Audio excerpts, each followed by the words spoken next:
కేటీఆర్ ను TRS working president గా నియమించనున్నారు. ఈ నెల 27న జరగనున్న పార్టీ ఆవిర్భావ దినోత్సవ సభలో అధికారికంగా ప్రకటించనున్నారు. వరంగల్లో జరగనున్న భారీ బహిరంగ సభలో కేటీఆర్ పేరును పార్టీ వర్కింగ్ ప్రెసిడెంట్ గా ప్రకటించబోతున్నారనేది సమాచారం. ఇదే అంశంపై స్పందించడానికి కన్నె ప్రభాకర్ ఎమ్మెల్యే మనకు ఫోన్ లైన్లో అందుబాటులో ఉన్నారు. ప్రభాకర్ గారు, టీఆర్ఎస్ వర్కింగ్ ప్రెసిడెంట్ గా కేటీఆర్ పేరు ప్రకటించబోతున్నారా? నిజానికి 17 సంవత్సరాలుగా ఈ రాష్ట్ర ముఖ్యమంత్రి గారు టీఆర్ఎస్ పార్టీ అధ్యక్షుడిగా కొనసాగుతా ఉన్నారు.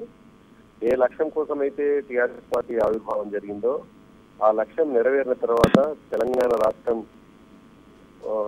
దేనికోసం అయితే చేసుకున్నామో ఆ అభివృద్ధి దిశగా ఇవాళ పనిచేసుకుంటూ పోతా ఉన్నాం.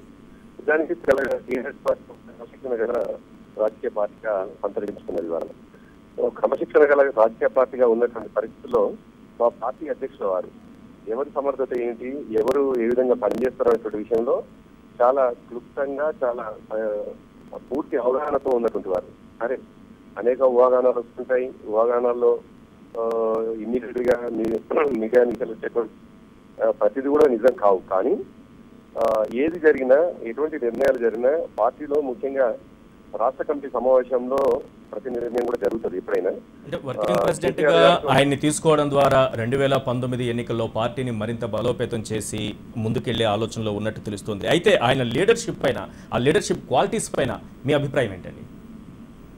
నేను ఏమంటున్నానంటే, కేసీఆర్ గారి ఉద్యమం పటిమ కావచ్చు, కేసీఆర్ గారితో పనిచేసినటువంటి ప్రతి కార్యకర్త కూడా ఇవాళ ఒక అద్భుతమైనటువంటి గ్రామాల్లో ప్రజలకు సేవ చేసేటువంటి పరిస్థితి సంతరించుకున్నటువంటి పరిస్థితుల్లో ఆయన కుటుంబ సభ్యులుగా ఉన్నటువంటి కేటీఆర్ గారు కావచ్చు, కవిత గారు కావచ్చు, హరీష్ రావు గారు కావచ్చు, ఎవరైనా నిజానికి ప్రూవ్ చేసుకున్నారు. వాళ్ళు ఒక కేటీఆర్ గారి కుటుంబ సభ్యులే అనే కాకుండా ఒక ఉద్యమంలో అద్భుతమైనటువంటి ప్రతిభ ప్రదర్శించి అనేక కష్ట నష్టాలకు ఓర్చినటువంటి వాళ్ళు. కాబట్టి ఇవాళ వాళ్ళ కెపాసిటీ పైన నిజానికి తెలంగాణ సమాజంలో ఎట్లాంటి అనుమానాలు లేవు. తెలంగాణ సమాజంలో చాలా స్పష్టంగా వాళ్ళు ప్రూవ్ చేసుకున్నటువంటి లీడర్ గా ఉన్నారు. కాబట్టి బాధ్యతలు, ఎటువంటి బాధ్యతలు ఇచ్చినా అద్భుతంగా చేయగలరు అనేటువంటి సంకేతం ఇప్పటికే ఉంది. కాబట్టి ఏ నిర్ణయమైనా మా పార్టీ అధ్యక్షులు అందరికీ తెలుసు. థ్యాంక్ యూ అండి కన్నె ప్రభాకర్ గారు.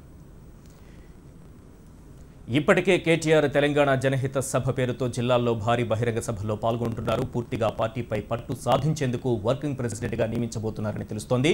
పార్టీ వర్కింగ్ ప్రెసిడెంట్ గా నియమించడంపై క్యాంప్ ఆఫీస్ లో కూడా సీఎం అధ్యక్షతన చర్చ జరిగింది. ఈ చర్చలో సీనియర్లు కూడా కేటీఆర్ పేరునే ప్రతిపాదించారు. దీంతో ఇక ప్లేనరీలో వర్కింగ్ ప్రెసిడెంట్ గా కేటీఆర్ పేరును ప్రకటించడమే లాంఛనంగా మారింది.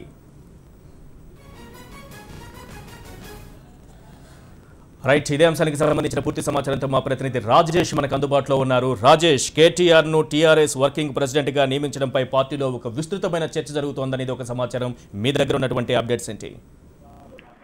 ఈశ్వర్, చాలా కాలంగా పార్టీకి ఒక వర్కింగ్ ప్రెసిడెంట్ నియమించాలని చెప్పేసి పార్టీ అధ్యక్షుడు కేసీఆర్ నిర్ణయం తీసుకున్నాడు. ఈ నేపథ్యంలోనే దీనిపై కేటీఆర్ అయితే బాగుంటుంది అనేదానిపై కూడా పార్టీలో చర్చ జరిగింది. ఎందుకంటే ముఖ్యమంత్రి ప్రభుత్వం ఏదైతే టీఆర్ఎస్ ప్రభుత్వం ఏర్పడిన తర్వాత ముఖ్యమంత్రి పూర్తిగా అధికార పార్టీ కార్యకలాపాలకు ఉండడంతో పార్టీపై దృష్టి పెట్టలేకపోతున్నాడు. ఈ నేపథ్యంలోనే ఎలాగైనా సరే పార్టీకి ఒక వర్కింగ్ ప్రెసిడెంట్ నియమించాలనేసి నిర్ణయం తీసుకున్నాడు. ఈ నేపథ్యంలో నిన్న జరిగిన క్యాంప్ ఆఫీస్ లో పార్టీ సీనియర్తో ముఖ్యమంత్రి సమావేశం కూడా అయ్యారు. దీంట్లో కేటీఆర్ పేరు ప్రతిపాదించగా కేటీఆర్ అయితే సమర్థుడని కూడా చెప్తుంది జరుగుతుంది. ఎందుకంటే ఆయన గత కొన్ని రోజులుగా చూసుకుంటే అన్ని జిల్లాలో భారీ బహిరంగ సభలు అవన్నీ కూడా ఏర్పాటు చేశారు. ఈ నేపథ్యంలో కేటీఆర్ పేరు మాత్రమే ఏకగ్రీవంగా అక్కడ వినిపించిందా? ఇతర పేర్లు ఏమైనా అక్కడ ప్రతిపాదించడం కానీ చర్చలోకి రావడం కానీ ఏమైనా జరిగిందా వర్కింగ్ ప్రెసిడెంట్ పదవి కోసం? అయితే గతంలో చూసుకుంటే కవిత పేరు కూడా ప్రతిపాదనకు వచ్చింది. కవిత అయితే కూడా బాగుంటుంది అని చెప్పేసి అయినప్పటికీ కూడా కవిత పేరు పక్కకెట్టి ఇప్పుడు ప్రస్తుతం కేటీఆర్ పేరే వినపడుతుంది. ఎందుకంటే ఇప్పుడు ముఖ్యంగా పార్టీ ఎమ్మెల్యేలతో మాత్రం ముఖ్యమంత్రి ఇప్పటివరకు సమావేశం కాలేకపోతున్నారు. కాబట్టి ఒక వర్కింగ్ ప్రెసిడెంట్ ఉండాలి, పార్టీ ఎమ్మెల్యేలకు అపాయింట్మెంట్, పార్టీ సమస్యలు అదే కొన్ని పార్టీలో కొంత అంతర్గత సమస్యలు ఉన్నాయి కాబట్టి ఇవన్నీ కూడా పూరించాలి. రేపు ఎన్నికల సమయానికి పార్టీ పూర్తి సిద్ధం కావాలి. కాబట్టి వర్కింగ్ ప్రెసిడెంట్ కేటీఆర్ అయితేనే సమర్థుడు అని చెప్పేసి కొందరు నిర్ణయించారు. కేటీఆర్ పేరే ప్రతిపాదించారు. ఇక దీనికి సంబంధించి ఎమ్మెల్యేలతో ఎప్పటికప్పుడు అందుబాటులో కేటీఆర్ అయితేనే ఉండగలడు అని చెప్పేసి కూడా పార్టీలో కొందరు ముఖ్యమంత్రి చెప్పడంతో ఈ పేరు ప్రతిపాదనకు వచ్చింది. ఈశ్వర్. రైట్ రాజేష్. 2019 ఎన్నికల లక్ష్యంగానే కేటీఆర్ కు పార్టీలోని కీలక పదవిని కట్టబెట్టనున్నట్లు తెలుస్తోంది. మొదట వర్కింగ్ ప్రెసిడెంట్ గా రేసులో కవితతో పాటు కొన్ని పేర్లు వినిపించిన చివరికి కేటీఆర్కే పదవిని కట్టబెట్టాలని నిర్ణయించినట్లు సమాచారం. ఈ నెల 27న జరగనున్న పార్టీ ఆవిర్భావ దినోత్సవ సభలో అధికారికంగా ప్రకటించబోతున్నట్లు సమాచారం అందుతోంది.